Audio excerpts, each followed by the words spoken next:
পেট পূজার আনন্দ চ্যানেলে সবাইকে স্বাগত জানাই। আজকে আপনাদের সাথে একটি নতুন রেসিপি শেয়ার করতে চলে এসেছি। আজকে যে রান্নাটা আপনাদের সাথে শেয়ার করব সেটা হলো পটলের ফরেটা। চলুন রান্নার সম্পূর্ণ রেসিপিটি এবার দেখে নেওয়া যাক। সবার প্রথমে এক বাটি মোচা নিয়ে নিয়েছি। এরপরই মোচা সেদ্ধ করে নিয়েছি আর সেদ্ধ করে জল ঝরিয়ে নিয়েছি। এরপর এই সেদ্ধ মোচা আমরা বেটে নিয়েছি। এখন একটি পুর বানাবো, তার জন্য কড়াইয়ে পরিমাণ মতো সাদা তেল দিয়ে দিলাম। তেলটা ভালো করে গরম হতে দেব। তেল গরম হলে এর মধ্যে 3টে কাঁচা লঙ্কা কুচি দিয়ে দিলাম। এরপর যে মোচা বেটে রেখেছিলাম সেইটা দিয়ে দিলাম। ভালো করে একবার নাড়িয়ে নেব।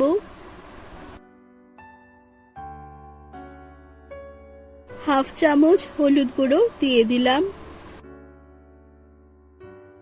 স্বাদ মতো নুন দিয়ে দিলাম।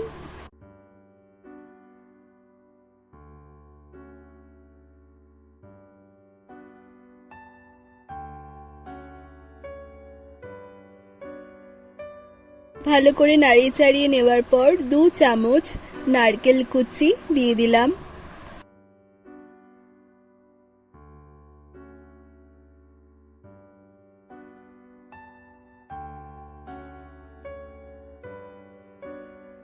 এক চামচ চিনি দিয়ে দিলাম।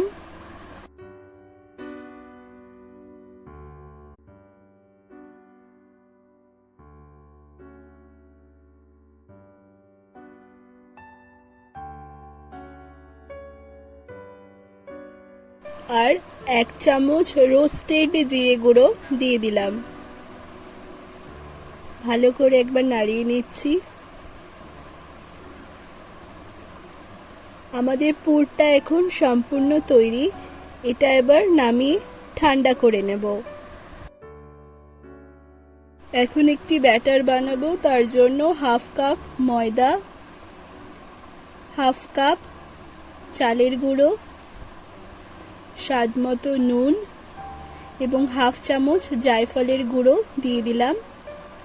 এরপর অল্প অল্প করে পরিমাণ মতো জল দিয়ে ব্যাটারটা গুলে নিচ্ছি। ব্যাটারটা খুব বেশি পাতলাও হবে না, আবার খুব বেশি মোটাও হবে না।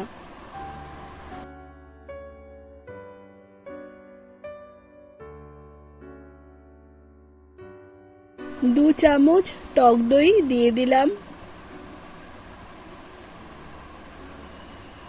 আবারও ভালো করে একবার ফেটিয়ে নিচ্ছি। এই ব্যাটারটা আধ ঘন্টা মতো রেস্টে রাখতে হবে। এরপর কিছু পটলের খোসা ছাড়িয়ে মাঝখানের দানাগুলো ফেলে পরিষ্কার করে নিয়েছি। এরপর একটি কড়াইয়ে আবারও কিছুটা পরিমাণ সাদা তেল দিয়ে দিলাম।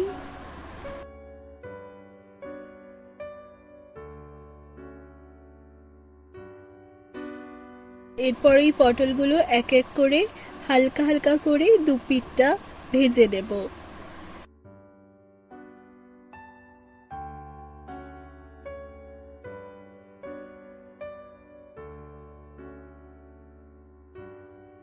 পটলগুলো ভাজা হয়ে গেছে, এগুলো একটি পাত্রে তুলে রাখবো আর একইভাবে বাকিগুলো ভেজে নেব।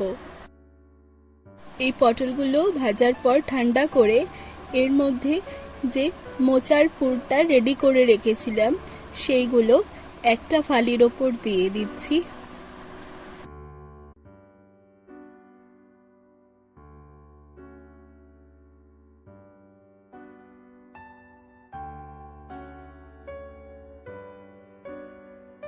এরপর অপর ফালি দিয়ে চাপা দিয়ে দিচ্ছি।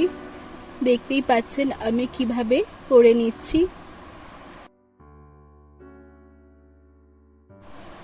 এরপর এই একইভাবে বাকি সমস্ত পটলগুলো পুর ভরে নিলাম। এরপর এগুলো ভাজার জন্য কড়াইয়ে পরিমাণ মতো সাদা তেল দিয়ে দিচ্ছি।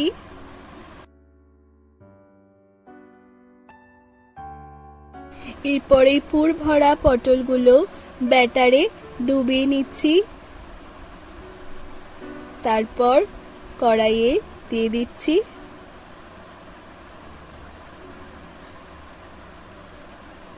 এরপর ভালো করে উল্টে পাল্টে দু পিঠটা ভেজে নেব।